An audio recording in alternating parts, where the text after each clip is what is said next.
ஆடுவோம், கொண்டாடுவோம், பாடுவோம், நடனம் பாடுவோம், ஆடுவோம், கொண்டாடுவோம், பாடுவோம், அல்லேலூயா,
விசேஷமான ஆராதனைக்கு வந்திருக்கிற உங்களை நான் வாழ்த்தி வரவேற்கிறேன். இன்றைக்கு தந்தையர் தினமாக இருக்கிறபடினாலே ஒரு விசேஷ செய்தியாக தந்தையர்களுக்கும் தாய்மார்களுக்கும் நான் பேச விரும்புகிறேன். ஆமென். ஹல்லேலூயா, ஹல்லேலூயா. இந்த தந்தைய தினத்தை கொண்டு வந்த அந்த சகோதரி நம்ம சொல்லி தன்னுடைய வாழ்க்கையிலே அனைத்து வெற்றிகளுக்கும் காரணமான தந்தையை கௌரவிக்கும் வகையில் 1910 ஆண்டு அமெரிக்கா வாஷிங்டன் நகரில் ஜூன் மாதம் 19ஆம் தேதியை அல்லது ஜூன் மாதம் 3வது ஞாயிற்றுக்கிழமையை சனேரா ஸ்மார்ட் என்ற சகோதரி தன்னுடைய தந்தையை கௌரவிக்கும் வகையிலே இந்த தினத்தை கொண்டாடினார். சனேரா ஸ்மார்ட் தந்தை வில்லியம் ஜேக்சன் ஸ்மார்ட். இவர் உள்நாட்டு போர் வீரனாக பணியாற்றி வந்தார். இவருடைய மனைவி தவறிவிட்டதால் தன்னுடைய 6 குழந்தைகளையும் தனி மனிதனாக நின்று தன்னுடைய ஆசைகளை குழி தோண்டி புதைத்துவிட்டு குழந்தைகளை வளர்ப்பதிலும் கண்ணும் கருத்துமாய் இருந்தார். இந்த தியாக செம்மலுக்காக தான் அவருடைய மகள் சனேரா ஸ்மார்ட் தந்தை தினத்தை கொண்டாடினார். கைத்தட்டுங்க பார்க்கலாம். அப்போ தந்தையர்கள் எவ்வளவு தூரம் நமக்கு போதுமானவராக இருக்கிறாங்க இல்லையா? தந்தையர்கள் நமக்கு எந்த விதத்திலையும் நமக்கு நன்மை செய்யற மக்களாக தேவன் கொடுத்திருக்கிறார். அல்லேலூயா. அப்ப அந்த 6 குழந்தைகளுக்காக அந்த அருமையான தகப்பன் இல்லையா அந்த பிள்ளைகளை கண்ணும் கருத்துமாய் வளர்க்க வேண்டும் என்ற நோக்கத்துக்காகவே தன்னுடைய ஆசையெல்லாம் குழி தோண்டி புதைத்து விட்டு இல்லையா அந்த பிள்ளைகளுக்காக வாழ்ந்து உருவாக்கி விட்டபடினால்தான் அந்த பிள்ளைகள் அதை மறந்து விடாம அவங்க மாத்திரமல்ல அதே போல எத்தனையோ தியாகமுள்ள தந்தையர்கள் உலகத்தில் இருக்கிறார்கள். அப்பாலாம் உயிரா இருக்கும் போது அந்த அருமை தெரியாது. அவங்கள விஷ் பண்ண அவங்களுக்காக ஜெபிக்க அவங்கள நேசிக்கல நமக்கு என்ன வராது. ஒரு நாள் அவங்க நம்மளை விட்டு எடுபட்டு போகும்போது ஐயோ அப்பா போயிட்டியே அப்புறம் இருக்கும்போதே சப்பா இல்ல இல்லாத போது என்னத்துக்கு. ஹல்லேலூயா. ஆனா சோத்திரம் அந்த தகப்பனை போல எத்தனையோ தியாகமுள்ள தகப்பன்மார்கள் இந்த உலகத்தில் இருப்பதை அந்த பெண் நினைவு கூர்ந்து ஒவ்வொரு வருஷமும் இல்லையா அந்த தகப்பன்மாரை நினைச்சு அவங்களுக்கு நம்ம கனம் பண்ண வேண்டும் என்ற நோக்கத்தோடு கூட இந்த பெண் சனேரா ஸ்மார்ட் அதை ஆரம்பித்து செய்தார்கள். பிரைஸ் காட். இந்த நாளில கூட நம் தேவனுடைய வார்த்தை கேட்க வந்திருக்கிறோம். முதலாவதாக நான் உங்களுக்கு சொல்ல வேண்டிய காரியம் என்ன தெரியுமா? இந்த உலகத்துல பிறந்த நம்மை ஒரு நல்ல தந்தையாக ஒரு நல்ல குடும்பத்துக்கு தலைவனாக இல்லையா குடும்பத்துக்கு ஆசாரியனாக குடும்பத்துக்கு பிரதிநிதியாக இல்லையா உங்களை ஏற்படுத்தின தேவனுக்கு நீங்க கைதட்டி மகிமைப்படுத்த பார்க்கலாம். ஏனென்றால் இந்த உலகத்திலேயே பிறந்த முதல் ஆண் வர்க்கம் நம்ம தான், பெண்கள் ஆண்கள் தான். ஆண்டவர் சொன்னாரு முதலாவது ஆண்டவர் ஆதாமை உருவாக்கினார், பின்புதான் ஏவாளை உருவாக்கினார். ஆதாம் வஞ்சிக்கப்படவில்லையா, ஏவாள் தான் வஞ்சிக்கப்பட்டு மீறுதலுக்கு உட்படுத்தப்பட்டாலாம். அப்போ ஆண்டவர் தெய்வம் உலகத்தை படைத்த 5 நாட்கள் இந்த உலகத்தெல்லாம் படைச்ச 6வது நாள்ல படைச்ச முதல் ஒரு பிறப்பு என்றால் அது ஆண்டவர் ஆண்களை தான் உண்டாக்கினார். அல்லேலூயா. தமது சாயலாகவே உண்டாக்கினார். ஆமென். அல்லேலூயா. உண்டாக்கின ஆண்டவர் அந்த ஆதாமை ஆசீர்வதித்து சொன்னார், நீ பழுகி பெருகி பூமியை நிரப்பி அதை கீழ்ப்படுத்தி ஆண்டு கொள்ளுங்கள் என்று சொல்லி ஆசீர்வதித்தார். ஆமென். ஆகதான் நம்ம முந்தின ஆதாமின் பிள்ளைகள்ல பிந்தின ஆதாம் ஆகிய இயேசுவின் பிள்ளையா நம்ம மாற்றப்பட்டிருக்கிறோம். ஆமென். கைதட்டி ஆண்டவரை மேம்படுத்த பார்க்கலாம். உங்களை ஆண்டவர் இந்த உலகத்தில் தந்தையர்களாக நல்ல ஒரு குடும்பத்தின் தலைவனாக இல்லையா பிள்ளைகளுக்கு நல்ல தகப்பனாக உங்களை தேவன் ஏற்படுத்தி இருக்கிறார் என்பதை நீங்கள் புரிந்து கொள்ளுங்கள். ஆமென் சொல்லுங்க. ஆமென். அந்த ஆண்டவருக்கு நீங்கள் நன்றியாயிருங்கள், உண்மையாயிருங்கள், சாட்சியாயிருங்கள். இயேசு உங்களை ஆசீர்வதிப்பாராக. ஹல்லேலூயா. Praise God. இரண்டாவதாக நான் சொல்ல வேண்டிய காரியம், ஒவ்வொரு தந்தையர்களும் அந்த குடும்பத்தினுடைய ஆசாரியன் பிரதிநிதி என்பதை நீங்கள் மறந்து விடவே கூடாது. ஆமென். வாசிக்க பார்க்கலாம். 1 தீமோத்தேயுவின் புஸ்தகம் 2ஆம் அதிகாரம் 13-14 வசனத்தை வாசிப்போம். எண்ணத்தினால் எனில் முதலாவது ஆதாம் உருவாக்கப்பட்டான், பின்பு ஏவாள் உருவாக்கப்பட்டாள், மேலும் ஆதாம் வஞ்சிக்கப்படவில்லை, ஸ்திரீயானவளே வஞ்சிக்கப்பட்டு மீறுதலுக்கு உட்பட்டாள். அப்ப கவனிக்கணும், ஒவ்வொரு புருஷரும் அல்லது ஒவ்வொரு தந்தையர்களும் உங்களுக்கு ஒரு பொறுப்பு இருக்கிறது. ஆமென். நீங்க தான் உங்க குடும்பத்துக்கு நல்ல ஆசாரியன். ஆமென் சொல்லுங்க. ஆசாரியன் என்றால் நீங்க தான் குரு, நீங்க தான் உங்க குடும்பத்தினுடைய பிரதிநிதி. இயேசு சொன்னார் எபேசு 5ஆம் அதிகாரத்தில்,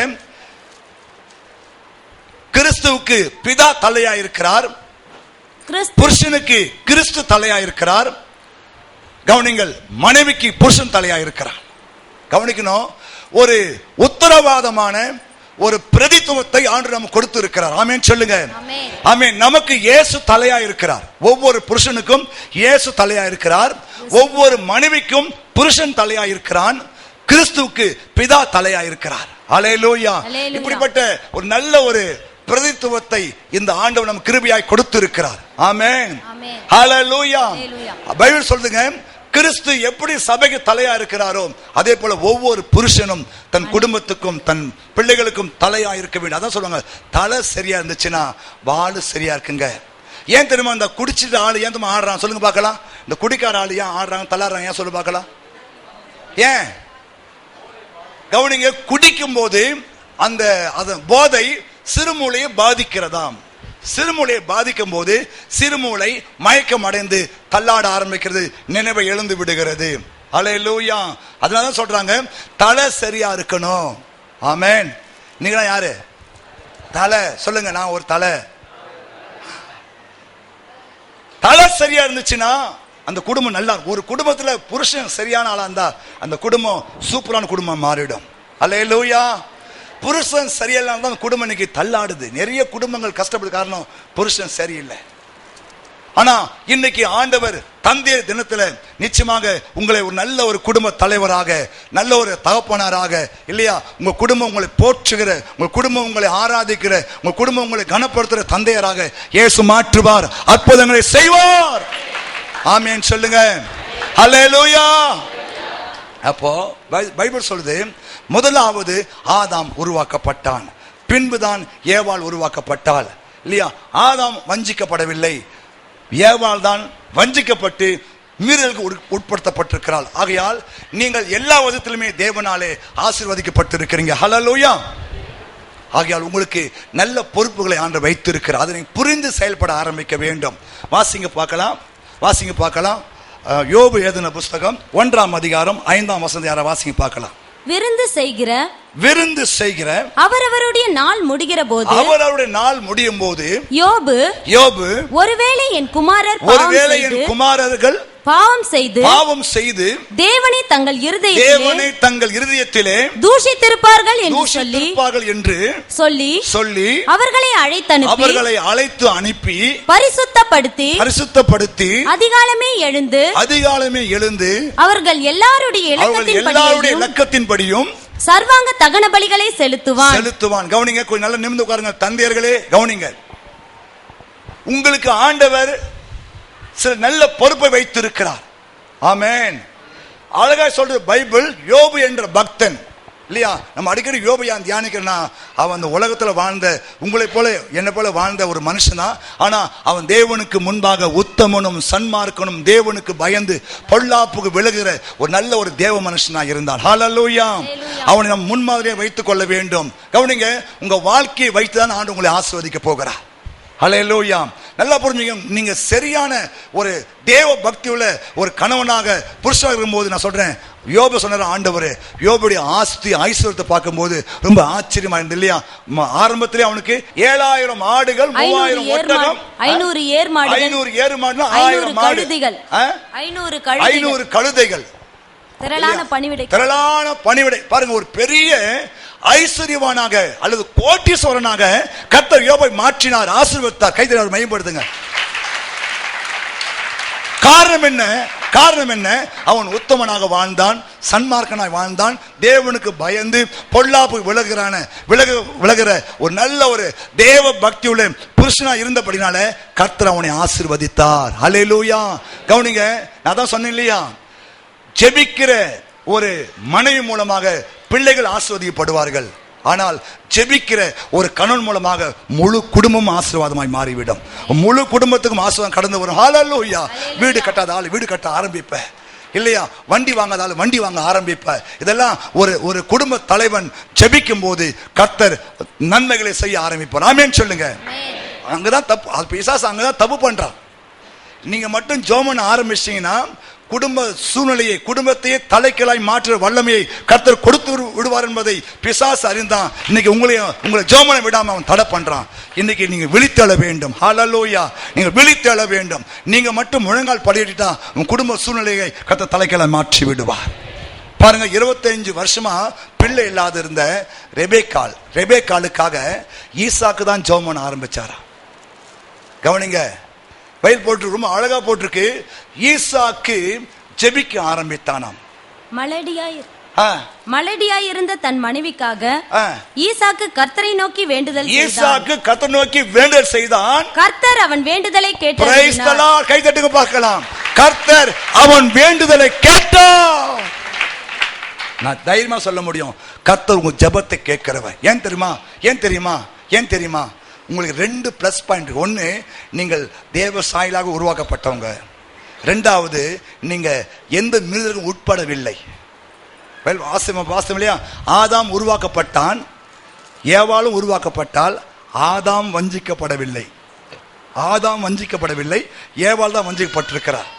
அப்போ உங்களுக்கு 2 பிளஸ் பாயிண்ட். ஒன்னு, நீங்க தேவ சாயலாக ஆண்டவர் உருவாக்கினார். 2வது, நீங்கள் மீறுதலுக்கு உட்படவில்லை. அப்போ நீங்க முட்டி போட்டா முதல் உங்க ஜெபத்தை கர்த்தர் கேட்டு விடுவார். ஏன் தெரியுமா? கர்த்தர் உங்க ஜெபத்தை கேட்க அவளோடு காத்து இருக்கிறார். ஏன் தெரியுமா? நீங்கள் முதலாவது தேவ சாயலாய் உருவாக்கப்பட்டிருக்கீங்க. இவங்க அப்படி உருவாக்கப்படல. இவங்க உன் சாயல் தான் இல்லையா? ஆதாம் எலும்பில் இருந்து தான் ஏவாளை உண்டாக்கினார் ஆண்டவர். ஆனா நீங்கள் நானும் தத்துரூபமாக தேவ சாயலாகவே உருவாக்கப்பட்டிருக்கிறோம். ஆமென் சொல்லுங்க. ஆகையால் தேவ சாயலாக உருவாக்கப்பட்ட நீங்கள் இல்லையா, வஞ்சிக்கப்படாத நீங்கள், மீறுதலுக்கு உட்படாத நீங்கள், முழங்கால் படியிட்ட உடனே பரலோகம் திறக்க ஆரம்பிக்கும். இயேசுநாதர் ஞானஸ்நானம் பெற்று கரையேறின உடனே ஜெபம் பண்ண ஆரம்பிச்சாராம். வானம் திறக்கப்பட்டதா. அல்லேலூயா. வானம் திறந்தாவே போதும், அற்புதங்கள் நடக்க ஆரம்பிக்கும். ஆமென் சொல்லுங்க. எத்தனை நம்புறீங்க? இதை விசுவாசிக்கிறீங்களா? சரி, நம்ம ஜெபம் பண்ணி தான் பார்ப்போமே. உண்மைங்க, இதான் உண்மை. இதை அறிந்த பிசாசு தான் உனக்கு என்ன பண்றான்? எங்க வாங்கணும் ஜெபம் பண்ண? போடி, டயர்டா இருக்கு, நீ ஜெபம் பண்ணு, நான் தூங்குறேன், நான் படுத்துக்கினே ஜெபம் பண்றேன். அதெல்லாம் ஏற கட்டிட்டு உங்க மனையோடு சேர்ந்து ஜெபம் பண்ண ஆரம்பிங்க. ஒரு 10 நிமிஷம் முதல்ல ஸ்டார்ட் பண்ணு. ஒரு 10 நிமிஷம் ஸ்டார்ட் பண்ணு. அப்புறம் அரை மணி நேரம் ஆக்கு. அப்புறம் அது 1 மணி நேரம் ஆக்கு. நான் சொல்றேன் இந்த ஜூலை மாசம் வரதுக்குள்ளாகவே கர்த்தர் குடும்பத்தில் ஒரு பெரிய மாற்றத்தை செய்வார் என்று நான் தைரியமா சொல்ல முடியும். ஆமென். ஹல்லேலூயா. சொன்னாரு, வீட்டில் கட்டாயம் 3 வகை ஜெபம் இருக்கணுமா? 3 வகை ஜெபம் இருக்கணுமா? கவனிங்க. ஒன்னு அவர் சொல்றாரு, ஒன்னு தனிப்பட்ட ஜெபம், தனி ஜெபம். 2வது மனைவியோடு ஜெபம். 3வது குடும்ப ஜெபம். முதலாவது தனி ஜெபம். ஒவ்வொரு புருஷனுக்கும் ஒவ்வொரு தகப்பன்மாருக்கும் தனி ஜெபம் கட்டாயம் அவசியம். 2வது மனைவியோடு சேர்ந்து ஜெபம். 3வது குடும்ப. அதெல்லாம் பாஸ்டர், மனைவியோடு சேர்ந்து ஜெபம், அப்புறம் குடும்ப ஜெபம். கவனிங்க, ஃபர்ஸ்ட் நீங்க தனியா ஜெபம் பண்றீங்க. 2வது நீயும் மனைவியும் ஜெபம் பண்ற. 3வது நீயும் மனைவி பிள்ளைகள் சேர்ந்து ஜெபம் பண்றீங்க. புரியுதா இல்லையா? இந்த 3 ஜெபம் பண்ணுங்க, செய்யுங்க. ஃபர்ஸ்ட் கவனிங்க, தனி ஜெபம் பண்ண ஆரம்பிங்க. 2வது நீ உங்க மனைவியும் சேர்ந்து ஜெபம் பண்ண ஆரம்பிங்க. முடிஞ்சா கைப்பிடிச்சு ஜெபம் பண்ணுங்க. ஏன் தெரியுமா? இந்த உலகத்திலேயே நம்மோடு கூட ஒருமனப்படுற ஒரு ஜீவனுடனா அது மனைவி மாத்திரம்தான். அல்லேலூயா. அதான் சொல்றேன், இன்பத்திலும் துன்பத்திலும் வாழ்விலும் தாழ்விலும் சுகத்திலும் சுகவீனத்திலும் மரணம் நம்மை பிரிக்க மட்டும் சொல்றமா. அப்போ நம்மோடு கூட எல்லா விதத்திலுமே ஒருமனப்படுகிற ஒரு ஆள் உண்டானால் ஒன்னு அவர் உங்க கணவனா இருக்கணும், அல்லது மனைவியா இருக்கணும். சொல்ற 2 பேர் இந்த பூமியிலே ஒருமனப்பட்டா அந்த காரியம் பரலோகத்தில் பிதாவினால் கட்டாயம் உண்டாயிடும். இன்னைக்கு போய் வீட்டில் 2 பேரும் திருமணம் பண்ணி ஒரு காரியத்துக்காய் கைப்பிடிச்சு ஜெபம் பண்ணுங்க. நிச்சயமா அந்த காரியம் இந்த மாசம் உன் கைக்கூடி வரும்.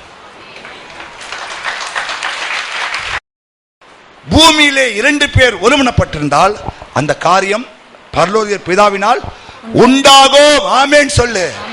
அப்போ கவனிங்க, முதலாவது தனி ஜெபம். புருஷர் கவனிங்க, நீ கூட சேர்த்துக்கலாம், தனி ஜெபம் பண்ணுங்க. 2வது உங்கள் மனைவியோடு கூட சேர்ந்து ஜெபம் பண்ணுங்க.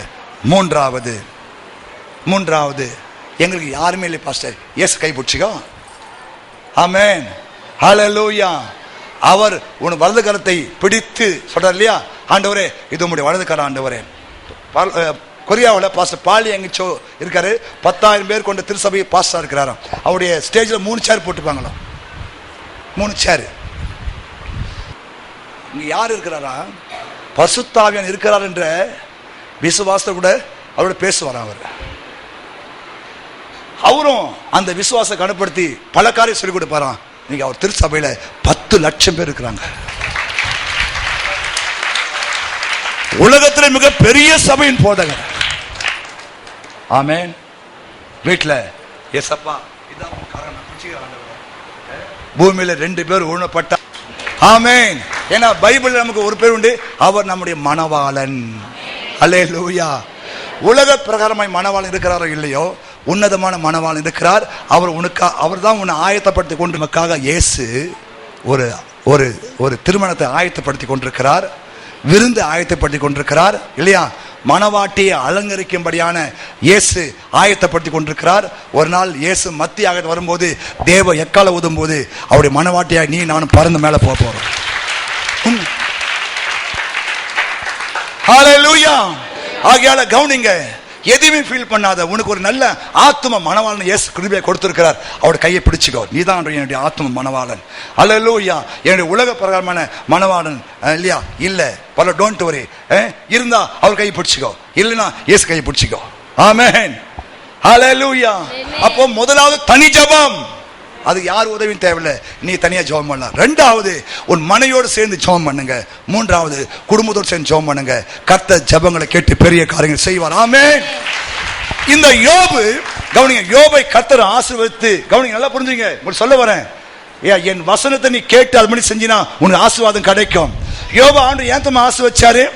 யோபு உத்தமனும் சன்மார்க்கனும் தேவனுக்கு பயந்து பொல்லாப்புக்கு விலகுகிறவன்.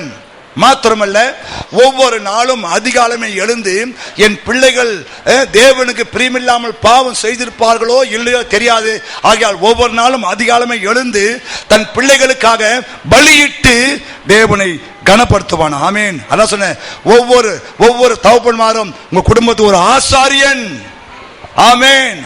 ஆசாரிய ஊழியம் செய்கிறவர்கள் எவ்வளவு பொறுப்பு இருப்பாரு உங்களுக்கு. அதெல்லாம் நீங்க அள்ள தட்டிட்டு இல்லையா, மனம் போன போக்கில் வாழ்ந்து கொண்டிருக்கிறா, உன் குடும்பத்தில் ஆசீர்வாதம் இல்லை, உன் குடும்பத்தில் சமாதானம் இல்லை, உன் குடும்பத்தில் சந்தோஷம் இல்லை, குடும்பத்தில் நிம்மதி இல்லை, உன் குடும்பத்தில் வறுமை, தரித்திரம், சாபம். ஏன் தெரியுமா? நீங்கள் சரியான பொறுப்பை நீங்க எடுக்கல. இன்னைக்கு தீர்மானம் பண்ணுங்க. நான் சொல்றேன், தீர்மானம் பண்ணுங்க. இந்த ஆண்டு முடியும் போது உன் வாழ்க்கையில யோபின் ஆசீர்வாதத்தை கர்த்தர் கட்டாயம் கொண்டு வருவாராக.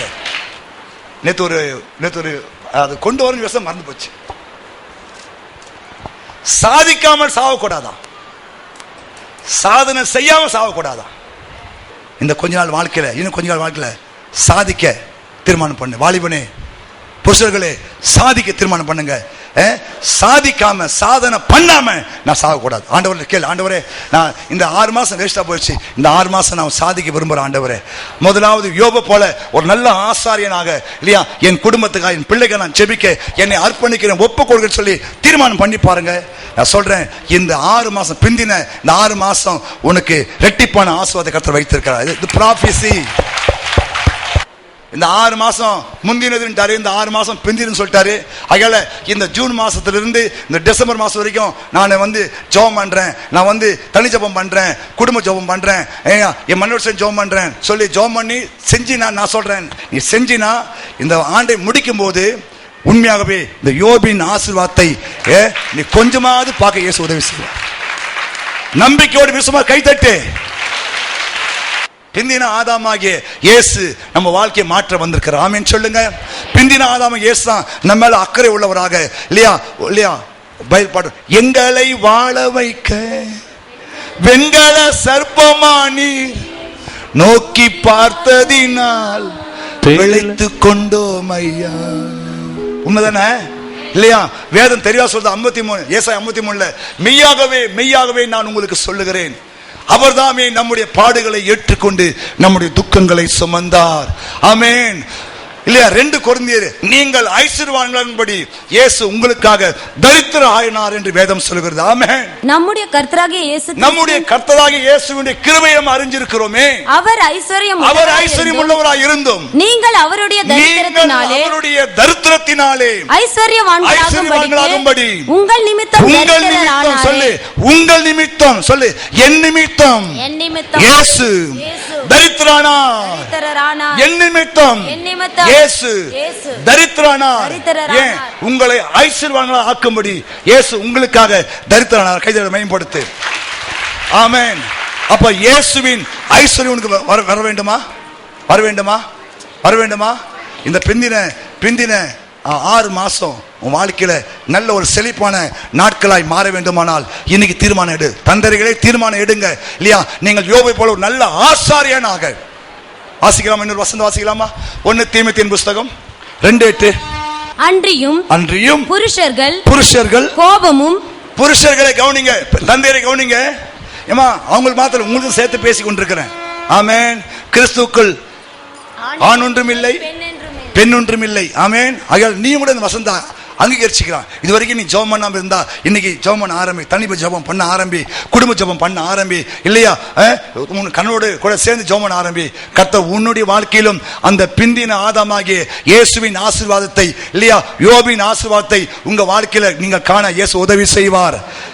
தந்தையர்களே, புருஷர்களே, கோபமும் தர்க்கமும் இல்லாமல் பரிசுத்தமான கைகளை உயர்த்தி. பரிசுத்தமான கைகளை உயர்த்தி. எல்லாரும் பரிசுத்தமான கையை உயர்த்த பார்க்கலாம்.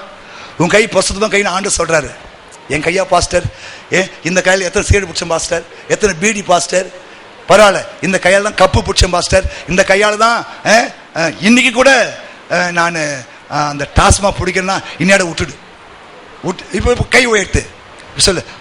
புருஷர்களே, உங்கள் பரிசுத்தமான கைகளை உயர்த்தி எல்லா இடங்களிலேயும் ஜெபம் பண்ண வேண்டும் என்று விரும்புகிறேன். என்ன பண்ணணுமா? ஸ்தோத்திரம். புருஷர்கள் கோபமும் தர்க்கமும் இல்லாமல். கவனிங்க புருஷர்களே, உனக்கு கோபமே அதான் பாஸ்டர் எனக்கு வருது, நீ யார கட்டு. புருஷர்களே, உங்களுடைய பரிசுத்தமான கரங்களை உயர்த்தி ஜெபம் பண்ணுவீங்களா? ஜெபம் பண்ணுவீங்களா? கோபமும் தர்க்கமும் இல்லாம ஜெபம் பண்ணுவியா? கோபத்தோடு ஜெபம் பண்ண ஆண்டு கேட்க மாட்டாரு. ஹல்லேலூயா. கசப்போடு ஜெபம் பண்ண ஆண்டு கேட்க மாட்டாரு. தர்க்கம் பண்ணி ஜெபம் பண்ண ஆண்டு கேட்க மாட்டாரு. அப்ப இதெல்லாம் விட்டுணும். ஆண்டு எதெல்லாம் விடணும்னு சொன்னாரோ அதை விட்டுணும். கோபமும் தர்க்கமும் இல்லாமல் உங்கள் பரிசுத்தமான கைகளை எல்லா இடங்களிலும் ஜெபம் பண்ணுங்கன்னு இயேசு சொல்றாரு. அப்படி ஜெபம் பண்ணி பாரு, உன் குடும்பத்துல இன்னைக்கு ஒரு அற்புதம் நடக்கும். ஆமென். இயேசுவின் நாமத்தில் ஹல்லேலூயா. உன் வாழ்க்கை ஒரு மாற்றம் வரணும். ஆமென். ஒரு முன்மாதிரியான ஒரு தந்தையரை நாம் இருக்க வேண்டும். வாசிக்கலாம். 1 சாமுவேல் 1ஆம் அதிகாரம் 21, 2ஆம் அதிகாரம் 19. எல்கானா என்பவன் கர்த்தருக்கு வருஷந்தோறும் செலுத்தும் பலியையும் தன் பொருத்தனையையும் செலுத்தும்படியாக தன் வீட்டார் அனைவரோடும் கூட எங்க போனா? பீச்சுக்கா? கோயிலுக்கு? ஹலோ, கவனிங்க, நிமிர்ந்து பாருங்க. யோசுவா சொல்றாரு, நானும் என் வீட்டாருமோ வென்றால் கர்த்தரையே சேவிப்போம். ஆமென். குடும்பமா கோயிலுக்கு வர தீர்மானம் பண்ணுங்க புருஷர்களே. ஆமா, வாரந்தோறும் குடும்பமாக ஆலயத்துக்கு வர நீங்க முன்மாதிரியா இருக்கணும். இல்லையா? அதான் சொல்லுவாங்க, முன்னேறி எப்படி போதோ பின்னேறும். முன்னேறி கோணல் மாநிலம் போச்சுன்னா பின்னேறி எப்படி போவான்? நீ தான் யார்? குடும்பத்துக்கு முன்மாதிரி. நீ தான் ஆசாரியன், நீ தான் தலை. இல்லையா? நீ முன்மாதிரியா இருந்தாதான் உன் குடும்பம், மனைவி, பிள்ளைங்க முன்மாதிரியா இருப்பாங்க. நீ முன்மாதிரியா இல்லைன்னா உன் குடும்பம் தர்தல குடும்பம் மாறும், உன் பிள்ளைங்க தர்தலையா மாறுவாங்க. புரியுதா? பாருங்க, இந்த எல்கானா அண்ணாளுடைய கணவர் பாருங்க. அவங்களுக்கு நம்மள மாதிரி பக்கத்து கோயில் கிடையாது. வருஷத்துக்கு ஒரு முறை தான் அவங்க என்ன பண்ணுவாங்க, எருசலேம் தேவாலயத்துக்கு போவாங்க. மற்ற நாள்ல அவங்க ஊர்ல இருக்கிற ஜெப ஆலயத்துக்கு போவாங்க. ஜெப ஆலயம் உண்டு, தேவாலயம் உண்டு. கவனிக்கணும். இந்த எல்கானா வாசிமா மறுபடியும். அவனுடைய தாய் வருஷந்தோறும் செலுத்தும் பலியை செலுத்துகிறதற்காக தன் புருஷனோட கூட வருகிற போதெல்லாம் அவனுக்கு ஒரு சின்ன சட்டையை தைத்து கொண்டு வருவாள். இப்ப கவனிங்க, இந்த ரெண்டு காரணத்தை பார்க்கும்போது கணவன் மனைவி, முதலாவது கணவன், இரண்டாவது மனைவி கணவன், இவங்கெல்லாம் முன்மாதிரியாக. கவனிங்க, நீ கோயிலுக்கு வராம, நீ ஜெபம் பண்ணாம, இல்லையா, நீ உண்மையா இல்லாம உன் மனைவி பார்த்து பிள்ளையை பார்த்து அப்படி இரு இப்படி நீ சொல்லக்கூடாது. இல்லையா இல்லையா ஒரு முறை காந்தி என்ன நிமிந்து பாருங்க. ஒரு முறை காந்தி கிட்ட ஒரு அம்மா தன் பிள்ளையை கூட்டிட்டு வந்தாங்களாம். என்ன கவனி, காந்தி கிட்ட ஒரு அம்மா தன் பிள்ளையை கூட்டிட்டு வந்தாங்களாம். ஐயா, ரொம்ப நாளா உங்களை பார்க்கணும்னு பிரயாசப்பட்டையா, சொல்லுமா என்ன விஷயம்? இந்த பையன் எப்ப பார்த்தாலும் ஸ்வீட்டை சாப்பிட்றான், அதனால அவனுக்கு கொஞ்சம் அட்வைஸ் பண்ணுங்க, நீங்க சொன்னா அவன் கேட்பான், அட்வைஸ் பண்ணுங்க சொன்னார். காந்தி போயிட்டு நீ அடுத்த வாரம் வாமா சொல்லி அனுப்பிச்சிட்டாரான். போய் அடுத்த வாரம் வாமான்னு சொல்லி அனுப்பிச்சிட்டாரான். இவங்களும் போயிட்டு அடுத்த வாரம் வந்தாங்களா. அடுத்த வாரம் வந்த பிறகு சொன்னா, தம்பி ஸ்வீட்டு சாப்பிடாதப்பா, அது பல்லுக்கு கேடு, பூச்சி அடிக்கும் அப்படின்னு காரியம் சொல்லி அனுப்பிச்சிட்டாரான். அப்போ அந்த அம்மா கேட்டுச்சா, இதை போன வாரமே சொல்லியிருந்தா என்ன கேடுன்னு கேட்டாங்களா? இதை போனா சொல்லியிருந்தா என்ன நீ கேட்கறதா? கவுனி, போன வரைக்கும் நீ உன் பிள்ளை கொண்டு வர வரைக்கும் நான் என்ன பண்ணியிருந்தேன்? நானும் அந்த பாவம் செஞ்சுதான் இருந்தேன். அதனால நான் அந்த பாவத்தை செஞ்சுட்டு அவனை செய்யன்னு சொன்னா நான் ஒரு பொய்யன். அதனால்தான் அவனை போயிட்டு ஒரு இப்ப நான் அதை விட்டுட்டேன். அதான் தைரியமா சொல்றேன், நீ ஸ்வீட் சாப்பிடான்னு சொன்னேன். ஹலோ, அதுல இருந்து பையன் சாப்பிடலையா? நல்லா நான் சொல்லட்டுமா, நீ எதை உன் குடும்பத்தை பார்த்து செய்யாதன்னு சொல்றியோ அதை நீ செய்யதை விட்டுடு. என்ன உன் பையன், டேய் நல்லா படுறா, நல்லா ரேங்க் எடுறா, உங்க அப்பா நான் தானே படிக்காம போயிட்டேன், நீ நல்லா படுறா சொல்லி நீ சாட்சியா நின்று சொல்லி அவன் நல்லா படிப்பான். என்ன நோ, பிள்ளைகளே உங்க பெற்றோருக்கு கீழ்ப்படி. அவங்க முன்மாதிரி எல்லாரும் நீ முன்மாதிரியா இரு. உன் முன்மாதிரியான வாழ்க்கையை பார்த்து அவங்க ரட்சிக்கப்படுவார்கள், கற்போதனையின்றி ரட்சிக்கப்படுவார்கள். பரவாயில்ல, என் பிள்ளை என் வார்த்தை கேட்டு முன்மாதிரி நடக்கிறானே, என் பிள்ளைக்கு நான் சாட்சியா இருக்கேன், என் பிள்ளைக்கு நான் முன்மாதிரி சொல்லி ஆண்டவர் அவங்களை மாற்றுவார். நம்புறீங்க? பிள்ளைகளே கீழ்ப்படிந்து செயல்படுங்க, இல்லையா? உங்க பெற்றோர்கள் முன்மாதிரியா மாறுவார்கள். அப்படி அவங்க இல்லாம இருந்தாலும் நீங்க உங்க முன்மாதிரியான வாழ்க்கையை பார்த்து அவங்க ரட்சிக்கப்படுவாங்க. என்ன எப்படி ஆண்டு செய்ய முடியும்? ஏன்னா பைபிள் வசனம் உண்டு, மனைவிகளே உங்க புருஷன் கீழ்ப்படிங்க, அப்போது கற்புள்ள நடக்கையினாலே அவங்களுக்கு பைபிள் வேணா கோயில வேணா ஆட்டோமேட்டிக்கா வந்துருவாங்க. எங்க புருஷன் ரட்சிக்கப்படணும் பாஸ்டர், ஒரு பெரிய ஒரு ஜெப குறிப்பு எழுதி கொடுக்குது, தேவையே இல்லை. உன் கற்புள்ள நடக்கை பார்த்தாவே அவங்க ரட்சிக்கப்பட்டுருவாங்க. அதான இல்ல, அது இல்லாம நீ மணிக்கணக்கா எழுதி நீ வருஷக்கணக்கா ஜெபம் பண்ணா உன் புருஷன் ரட்சிக்கப்பட மாட்டான். ஆமென். உன் குடும்பத்தில் கனவு ரட்சிக்க பண்ணமா, உன்னுடைய கற்புள்ள நடக்கையை வெளிப்படுத்து. ஆமென். மடம் கட்டுறது ஆண்டு சொல்ல, குடும்பத்தை கட்ட சொன்னாரு. மடம் கட்டுற வேலையை ஆண்டு சொல்லல, இல்லையா? குடும்பத்தை கட்டுங்கள். புத்தி உள்ள ஸ்திரீ தன் வீட்டை கட்டுகிறாள். ஏன் பேசுறேன்? உன் குடும்பம் கட்டப்படணும், உன் வாழ்க்கை கட்டப்பட வேண்டும், உன் குடும்பம் ஆசீர்வாதமா இருக்கணும். ஆமென். இந்த திருசபையோட ஒவ்வொரு குடும்பமும் தேவனுடைய நாமத்தினாலே நல்ல கனப்படுத்தப்பட்ட குடும்பமா இருக்கணும். நிறைய பேர் பார்த்து ஆச்சரியப்படணும், பரவாயில்லப்பா அந்த கோயிலுக்கு போற குடும்பம் எவ்வளவு சந்தோஷமா இருக்கிறாங்க, சமாதானமா இருக்கிறாங்க, நல்லா இருக்கிறாங்க, சுகமா இருக்கிறாங்க சொன்னாங்கன்னா உங்களை பார்த்து 1000 பேர் கோயிலுக்கு வந்துருவான். ஆமென். ஹல்லேலூயா. முன்மாதிரியா இருக்கணும். எனக்கு நேரம் ஒத்து வர மாட்டேது. முன்மாதிரியா இருக்கணும், சாட்சியா ஜீவிக்கணும். நீங்க முன்மாதிரியா இல்லாம உங்க குடும்பத்தையும் பிள்ளைங்க முன்மாதிரியா இருக்க சொல்லாதீங்க. நீ ஜெபம் பண்ணாம உன் பிள்ளை ஜெபம் பண்ண சொல்லாத. நீ வேதம் வாசிக்க உன் பிள்ளை வேதம் வாசின்னு சொல்லாத. நீ கோயிலுக்கு வராம உன் பிள்ளை கோயில் போறான்னு சொல்லாத. அவன் செய்ய மாட்டான். ஃபர்ஸ்ட் நீ செய். ஆமென். நான் முன்னேறு, நான் முன்னாடி போறேன், வாப்பா வாங்க போலாம். நானும் என் வீட்டாரும் என்றால் கர்த்தர் செய். வாங்க போலாம், கோயில் போலாம், வாங்க வாங்க குடும்பம் ஜெபம் பண்ணலாம், வாங்க வாங்க குடும்பம் வேதம் வாசிக்கலாம், வாங்க வாங்க குடும்பம் ஊழியம் செய்யலாம், வாங்க. அவர் சொல்லிப்பாரு, கர்த்தர் இன்று உன் குடும்பத்தை பெரிய காரியத்தை செய்வாராக. ஆமென். ஹல்லேலூயா. ஒரே ஒரு பொறுப்பு அட்டை தகப்பன்னு சொல்லி நான் முடிக்க விரும்புறேன். அவன் சொன்னல, பொறுப்பற்ற நிறைய குடும்பத்துல பொறுப்பற்ற தகப்பனாலதான் குடும்பம் நீங்க உடைஞ்சு போயிடுச்சு. தகப்பன் மாதிரி நீங்க பொறுப்பா இருக்கணும். ஹல்லேலூயா. உங்களுக்கு நிறைய ஆண்டு பொறுப்பு வச்சிருக்கிறார். ஆமென். ஒரே ஒரு வசந்த வாசி முடிக்க விரும்புறேன். நியாயாதிபதி புஸ்தகம், ஒரு பொறுப்பற்ற தகப்பனுடைய காரியம். நியாயாதிபதி புஸ்தகம், 2 ராஜாக்கள் புஸ்தகம் 4:18-19 எல்லாம் எடுத்துக்க. ஒரு நாள் அவன் அறுப்பறுக்கிறவர்களிடத்தில்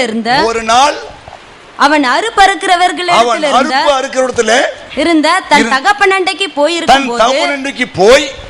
தன் தகப்பனை பார்த்து என் தலை நோகிறது என்றான். அப்பொழுது அவன் வேலைக்காரனிடத்தில் இவனை அவன் தாயின் இடத்தில் எடுத்துக்கொண்டு போய்விடு என்றான். அவனை எடுத்து அவன் தாயின் இடத்தில் கொண்டு போன போது அவன் மத்தியானம் மட்டும் அவள் மடியிலிருந்து செத்து போனான். ஒரு பொறுப்பற்ற தகப்பனுடைய காரியம். புள்ள காலையிலேயே தலைநோவுது சொல்றான். என்ன பண்ண அப்ப எடுத்துக்கின்னு ஓடி மருத்துவத்தை போய்க்கணும், இல்லை ஜோம் பண்ணியிருக்கணும், அல்லது ஏதோ ஒன்று செஞ்சுருக்கணும். ஆனால் கேர்லெஸ்ஸா பாருங்க, வேலைக்காரன் கூட்டியப்பா அவன் தலை நோவுன்னு சொல்றான். புள்ள 2 முறை தலை நோகிறது 2 முறை போட்டிருக்குது பைபிள். தலை நோகிறது புள்ள 2 முறை சொல்லி இருக்குது.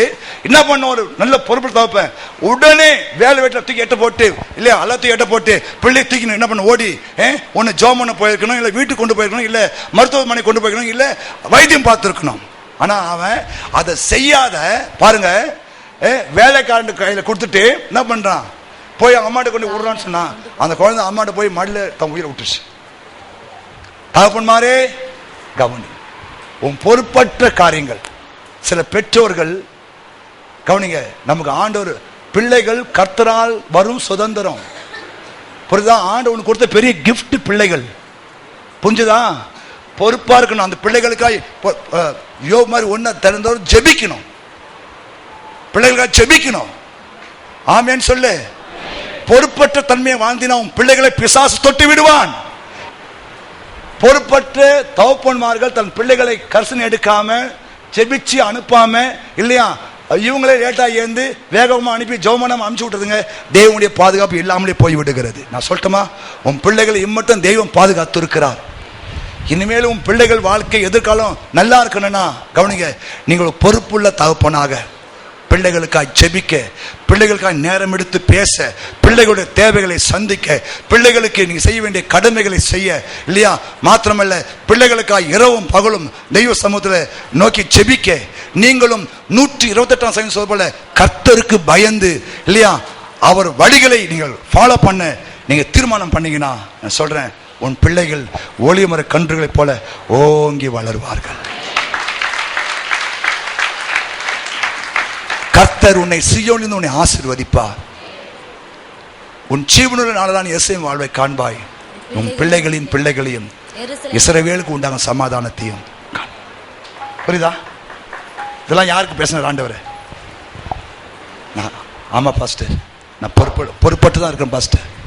கவனிங்க, எத்தனையோ பிள்ளை தகப்பன்மார்கள் பொறுப்பற்று இருக்கனால பிள்ளையுடைய படிப்பு வேஸ்டா போச்சு. பிள்ளைங்க படிக்க முடியல.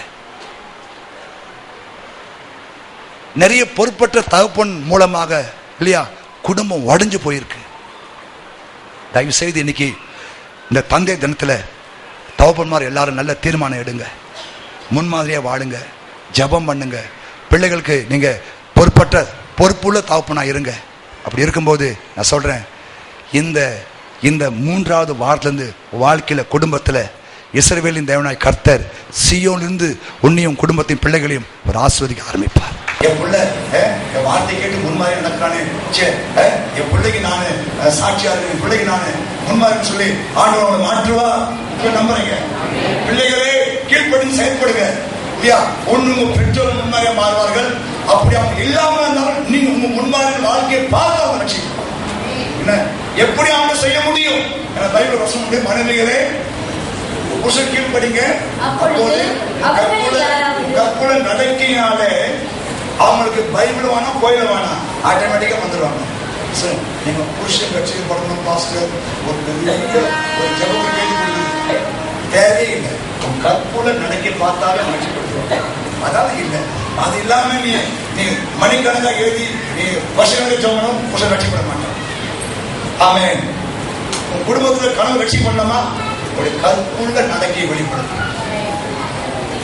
கற்புள்ள நடக்கை என்ன பாஸ்டர்? பாலமட்டம் போட்டு கொடுத்து பார்த்தீங்கன்னா பாஸ்டர், பாலமட்டம் போட்டு கொடுத்து அதான் கற்புள்ள கிடையாது. பாலமட்டை போட்டு கொடுத்தாமலே கற்புள்ள நடக்கை நான் காட்டுறேன். ஆமென். உங்களுடைய அன்புள்ள வாழ்க்கை, கனிவான வாழ்க்கை, கனிவான பேச்சு, வாயை திறக்கும் போதே அந்த பயந்து ஓடி சாப்பிடுறா தனிப்பட்ட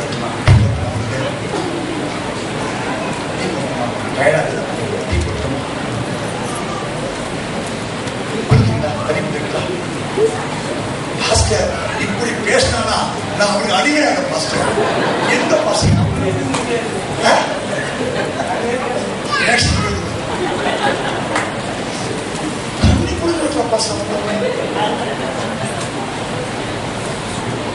வேலைக்கு போனியா செஞ்சியா ஒரு கனிமான வார்த்தையில பாஸ்டர் அந்தையா புந்து ஒப்பனை தெரிந்து கூடா ஒப்பனை நான் செய்யலாம் ஒப்பனை சோப்பிடு பையன் சாகிட்டு அந்த சொல்ல ஆக்சுவலா இருந்தது ஒப்பனை கொடு எப்படி அந்த லட்சியம்? ஆமா பாஸ்டர், ஒரு கிளாஸ் தண்ணி கிடையாது, கனிவான பேச்சு கிடையாது, அன்பா உட்கார்ந்து சோறு போட மாட்டா பாஸ்டர். 8 வருஷம் போயிட்டு பாஸ்டர் நான் ஒரு பிச்சைக்காரன் கொடுத்துட்டு எந்த மனைவி 49 மாறிமாங்க அப்பா 1 2 3 அப்படியா? ஐயா வாழ்க வாழ்க நாமும் வாழ்க. நல்லா இருக்கு, நல்லா இருக்கு.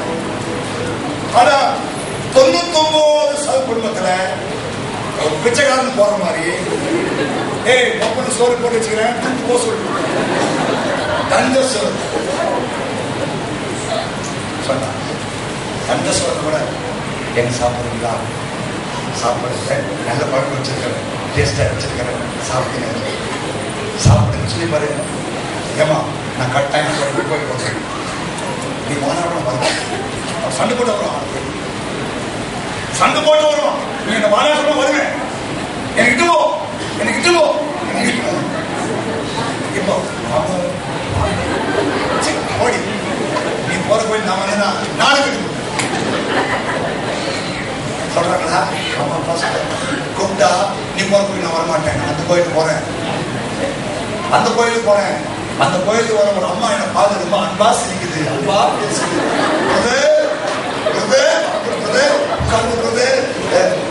இருக்கிறீங்க போனோட நம்ம என்ன பார்த்து பிரதர் எல்லாரும் பேர் பிரதர், ஒரு நாள் இவனை பார்த்து பிரதரு சிஸ்டருக்கு அக்கா மாமா சொக்கா ஒரு பொட்டாவும் சொல்ல மாட்டேன், போடா அவனை இவனை.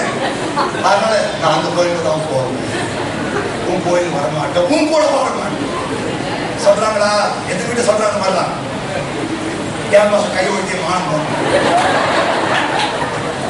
ஆனா இங்க இருக்கிற 98 குடும்பத்துல ஏன் புருஷன் போய் வர மாட்டாங்க?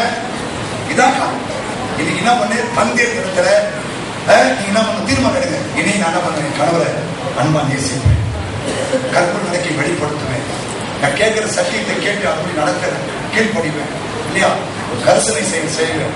எல்லாம் பண்ணி பாருங்க, அவங்க போதனை இன்றி ரட்சிக்கப்படுவாங்க. ஆமென். ஹலோ ஹலோ புரிஞ்சுதா? நீங்க வந்து 3 பொழுது நல்ல அட்வைஸ், நீங்க ஆரம்பத்திலே சூப்பர் ஆயிடுவீங்க. என்ன சொல்ற? ஆமென் சொல்லுங்க. முன்மாதிரியான வாழ்க்கை நீங்க அது பண்ணலாம். சொல்லிட்டாங்க நீ அவட தலைவிஷ ஆடு கூடாது. பாசனரா பாசனரா பாசனரா பாசனரா அவங்கள ஒண்ணுதான் சொன்னாரு, ஒண்ணுதான் சொன்னாரு. ஃபர்ஸ்ட் சொல்லி நீ முன்மாதிரி இது பாசனரா ஜோமண்டு பாசனரா குளிஞ்சம் பண்ணி பாசனரா சோர் பொறி பாசனரா பகுதி மாதிரி பாசனரா பாசனரா 100 கொடுத்தா போறீங்க பாஸ்டர். அந்த ஆளுங்க பாஸ்டர் அவருக்கு யார் கூட்டி விடுவேன்? 1 வருஷம் கூட்டாவை யார் கூட்ட மாட்டேன்? 50 மாசம் 50 கூட்டி விட அவங்க வருஷம் கூடுது. நம்பியா போறான் பண்ணு கூட்டிட்டோம், ஒண்ணுதான் அந்த சந்தர்ப்பம் கிடைக்கலையே, என்னோட கூட்டு ஒண்ணு தான் ஆசைப்படுறேன் சார். அதனால மூஞ்ச பார்த்தா எனக்கு வெறுப்பு வருதா? நீ பார்த்து அன்பா பேசி, நீ தண்ணி இல்லையா, நீங்க கொஞ்சம் அன்பா பேசி நன்மை செய்யுங்க, அன்பை வெளிப்படுத்துங்க, கல்பை வெளிப்படுத்துங்க. புரிஞ்சுதா? ஹலோ பாஸ்டர், எனக்கு ஆசை போயிலே நீ மட்டும் ஒரு நாள் சொல்றீங்கன்னா சாப்பிடுவேன், உங்க பிரசங்க கேட்பேன், ஆறாறு பண்ணுவேன், உங்க பிரசங்க கேட்பேன், சாப்பிடுவேன். இந்த வீட்டையும் போகணும்னு அப்படி ஏதாவது பண்ண முடியும் பாஸ்டர்? நீ ஓகேன்னா ஓகே. சொத்து இருந்தா கூட ஒரு பிள்ளை வாங்கிக்கிற கட்டிலாம் ஒரு 1000 கோடி சொல்லாக்கி கொண்டு இருக்கா. வெத்திலே இருக்கட்டும், போயிலே இருக்கட்டும், வெத்திலே இருக்கட்டும், ஆதி திசை மாதிரி அமைச்சு என்ன படிக்க வேண்டிய அவசியம் இல்லை, காலேஜ் போக வேண்டிய அவசியம் இல்லை, அந்த குடிக்க வேண்டிய அவசியம் இல்லை, இல்லையா? அவர் மூஞ்ச பார்க்க வேண்டிய அவசியம் இல்லை. என்ன சொல்றீங்க? நீ புண்ணியமா செஞ்சுச்சுன்னா வேலைக்கு பாசம். அப்படி எனக்கு அழைப்பே கிடையாது. என் அழைப்புல உனக்கு பிரசனம் பண்ணணும், உனக்கு உருவாக்க. ஆமே. மழை கட்டத்தை ஆண்டு சொல்லல, குடும்பத்தை சொல்றாங்க. மழை கட்டுறதுக்காக ஆண்டு சொல்லல, இல்லையா? குடும்பத்தை கட்டுங்க. புத்தியோட ஸ்திரீ தன் வீட்டை கட்டுகிறார். ஏன் உதவி பேசுறேன்? குடும்பம் கட்டப்படணும், வாழ்க்கை கட்டப்பட வேண்டும், குடும்பம் ஆசீர்வாதமா இருக்கணும். ஆமே. இந்த திருச்சபையோட ஒவ்வொரு குடும்பமும் தேவனுடைய நாமத்தாலே நல்ல கனப்படக்கூடிய குடும்பமா இருக்கணும். நான் நிறைய பேர் பார்த்து ஆச்சரியப்பட்ட அந்த கோயிலுக்கு ஒரு குடும்பம் எவ்வளவு சந்தோஷமா இருக்காங்க, சமாதானமா இருக்காங்க, நல்லா இருக்கிறாங்க, சுகமா இருக்கிறாங்க சொன்னாங்கன்னா பார்த்து 1000 பேர் கோயிலுக்கு கொடுக்குறாங்க. ஆமென். ஹல்லேலூயா. முன்மாதிரியா இருக்கணும். என் நேரத்தை ஒத்து வர மாட்டேன். முன்மாதிரியா இருக்கணும், சாட்சியா ஜீவிக்கணும். நீங்க முன்மாதிரியா இல்லாம குடும்பத்தின் பிள்ளைய முன்மாதிரி சொல்லாதீங்க. நீ ஜோமனும் பிள்ளை ஜோமனு சொல்லாத, நீ வேத வாசிக்கும் பிள்ளை வேத வாசம் சொல்லாத, நீ கோயில் வராம பிள்ளை கோயில் போலான்னு சொல்லாத. அவன் செய்ய மாட்டான். நீ செய். ஆமென். நான் முன்னேறி நான் முன்னாடி போறேன். பாப்பா நானும் என் வீட்டாருக்கிட்ட கத்தருக்கு வாங்க பிள்ளை கோயில் போவாங்க, வாங்க குடும்ப ஜோமனா வாங்க, வாங்க குடும்ப வேத வாசியம் வாங்க, வாங்க குடும்ப ஊழி செய்வாங்க. அவர் சொல்லிப்பாரு கத்தர் இன்றும் குடும்பத்தை பெரிய காரியத்தை செய்வாரா. ஆமென். ஒரே ஒரு பொறுப்பு அற்ற தகப்பன் சொல்ல அவன் சொன்ன பொறுப்பற்ற நிறைய குடும்பத்துல பொறுப்பற்ற தகப்பனால குடும்பத்தை படுத்து போயிடுச்சு. தகப்பனாலே நீங்க பொறுப்பா இருக்கணும். ஹல்லேலூயா. நிறைய ஆண்டு பொறுப்பு வச்சிருக்கிறார். ஆமென். ஒரே வாசம் முடிக்கிறது நியாயாதிபதி புஸ்தகம், ஒரு பொறுப்பற்ற தகப்பன் காரியம். நியாயாதிபதி புஸ்தகம் 20ஆம் அதிகாரம், நியாயாதிபதி புஸ்தகம் 2 ராஜாக்கள் புஸ்தகம் 4:18-19 என்ன எடுத்துக்க. அந்த பிள்ளை வளர்ந்தான். ஒரு நாள் அவன் அறுப்பறுக்கிறவர்களிடத்தில்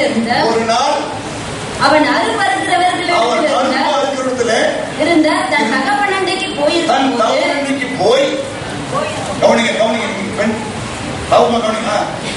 தகப்பனை பார்த்து என் தலை நோகிறது என்றான். அப்பொழுது அவன் வேலைக்காரன் இடத்தில் இவனை இவன் தாயின் இடத்தில் எடுத்துக்கொண்டு போய்விடு என்றான். அவனை எடுத்து அவன் தாயின் இடத்தில் கொண்டு போன போது அவன் மத்தியானம் மட்டும் அவள் மடியில் இருந்து செத்து போனான். ஒரு பொறுப்பற்ற தகப்பனுடைய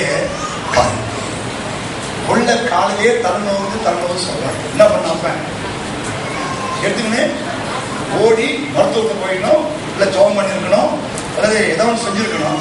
ஆனா கேர்லெஸ்ஸா பாருங்க, வேலை காண போட்டியப்பா தலைநோவு சொல்றான். உள்ள 2 முறை தலைநோகிறது 2 முறை போட்டு தலைநோகிறது உள்ள 2 முறை சொல்லிருக்குது.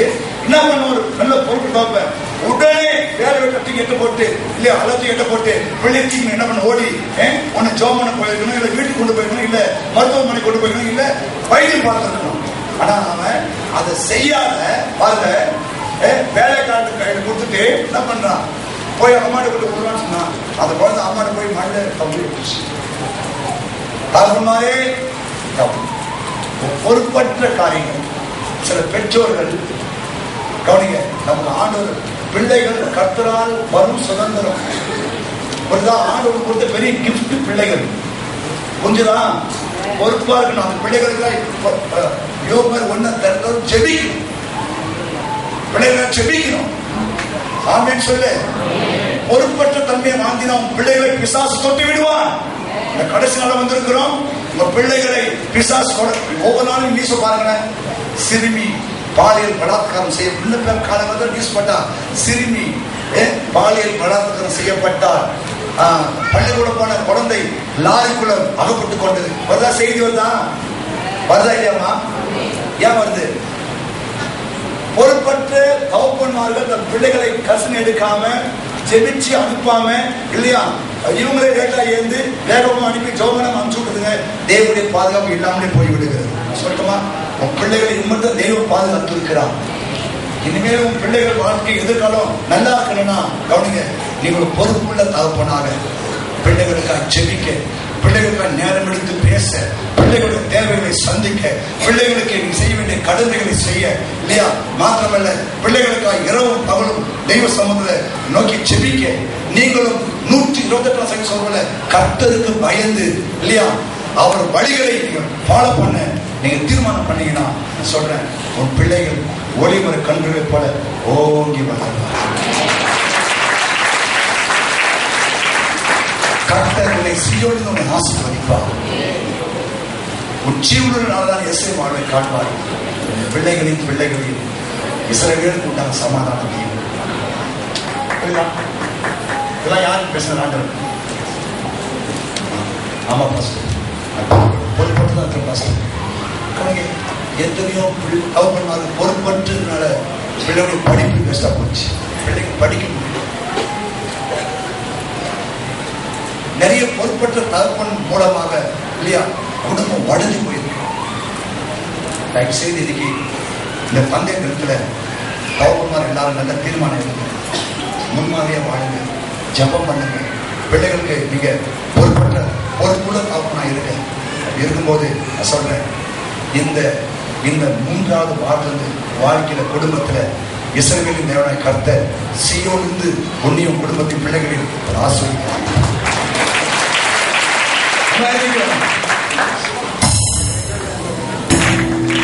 கண்களை கூடி கரங்களை உயர்த்தி நீ ஒப்பு கொடுங்க. ஆண்டவரே, தந்தைய தினத்துல நான் ஒரு பொறுப்புள்ள தகப்பனாக, முன்மாதிரியான ஒரு தகப்பனாக, என் குடும்பத்தில் நான் ஒரு ஆசாரியனாக, ஒரு நல்ல பிரதிநிதியாக என்னை நான் ஒப்புக் கொடுக்கிறேன். என் குற்றங்களையும் என் குறைகளை மன்னிய மாட்டேன். நீ கிருபையாய் கொடுத்த இந்த நல்ல ஒரு ஆசீர்வாதத்தை நான் இழந்து போயிட்டேன். இயேசுவே மண்ணு இன்னைக்கு என் பிள்ளைகளை பார்த்து வெறுக்கிற அளவுக்கு, என் பிள்ளைகளை பார்த்து ஊதாரியாய் போவதற்கு நான் ஒரு முன்மாதிரியாற்ற தவறு இல்லாம ஆயிட்டப்பா, இந்த மண்ணி இருக்கு வாய் திறந்து பேசுவேன். நீங்க நல்ல தீர்மானம் எடுங்க. கர்த்தர் இன்று உன்னை ஆசீர்வதிக்க. இயேசு நல்லவர். தேவ சாயலாக ஆண்டவரை உருவாக்கினார். மாத்திரமல்ல, நீங்கள் பிசாசினாலே வஞ்சிக்கப்படாத ஒரு வாழ்க்கை வாழ்கிறபடினால உன் மேல தேவன் தம்முடைய கிருபை அதிகமாய் ஊற்ற ஆரம்பிப்பார். ஆகையால் நீங்க இதிலிருந்து நல்ல தீர்மானம் எடுங்க. என்னிருந்தும் குடும்ப வாழ்க்கையில நல்ல டிசிஷன் எடுங்க. இயேசு உன்னோடு வருவார், உன் வீட்டுக்கு வருவார், உன் வீட்டு நிலைக்கு மாற்றுவார், குடும்பம் பிரச்சனை மாற்றுவார். உன் குடும்பம் ஆசீர்வதிக்கப்பட்ட குடும்பம் என்பதை மற்ற மக்கள் சொல்ற அளவுக்கு கர்த்தர் கிரியை செய்வார். எல்லாரும் ஜெபம் பண்ணலாமா? பிதாவே, உம்முடைய குமாரன் இயேசுவின் நாமத்துல இந்த தந்தையர் தினத்துல ஆண்டவரே, எங்க திருச்சபை கொடுத்த தந்தையர்களுக்காக, தாய்மார்களுக்காக நாங்கள் கொடுத்த இந்த தேவ செய்தி நீ கனப்படுத்தி ஆசீர்வதிக்கும்படியா ஜெபம் பண்றோம். ஆண்டவரே, இந்த செய்தி கேட்ட ஒவ்வொரு தந்தையர்களையும் என் ஆண்டவர் ஆசீர்வதிப்பார். அக்குடும்பத்தில் எல்லா பிசாசின் கிரைகள், போராட்டங்கள், வறுமை, தரித்திரம், சாபங்கள், ஆண்டவரே எல்லா தோல்விகள் இயேசுவின் நாமத்திலே இப்போதே விலகுவதாக இயேசுவின் ஆண்டவரே, அந்த குடும்பத்தில் ஒரு வாழ்ந்தமை விளைக்க வரட்டும். அந்த குடும்பத்தில் ஒரு மாற்றம் உண்டாகட்டும். தடைகள் நீங்கட்டும். அற்புதங்கள் நடக்கட்டும். அதை நிமித்தம் அன்றே மனைவிகள் பிள்ளைகள் சந்தோஷப்பட்டு களிக்கூற, ஐயா உண்மையாகவே என் தந்தை தேவன் கொடுத்த ஒரு ஆசீர்வாதம் என்பதை சொல்ல உதவி செய்ய ஒரு கிருபைகளுக்கு ஆய்ஸ்தோற்றம் வந்த ஒவ்வொரு மக்களையும் ஆசீர்வாதம் கிருபைக்குள்ளாய் மூடிக்கொண்டு புறப்பட்டு போகிறார்கள். உடைய பாதுகாப்பின் தூதரை கூட அனுப்ப சுகபத்திரமா பிறந்து தாரையா ஒரு வருகை தாமதிக்குமானால் அடுத்த வாரம் பிள்ளைகள் உங்களை சேர்ந்து ஆராதிக்க தோது கொள்ள உதவி செய்யும். ஆசீர்வாதம் இயேசு கிறிஸ்து மூலம் ஜெபிக்கிறோம் நல்ல பிதாவே. நாத்துமாவே என் முழு உலகமே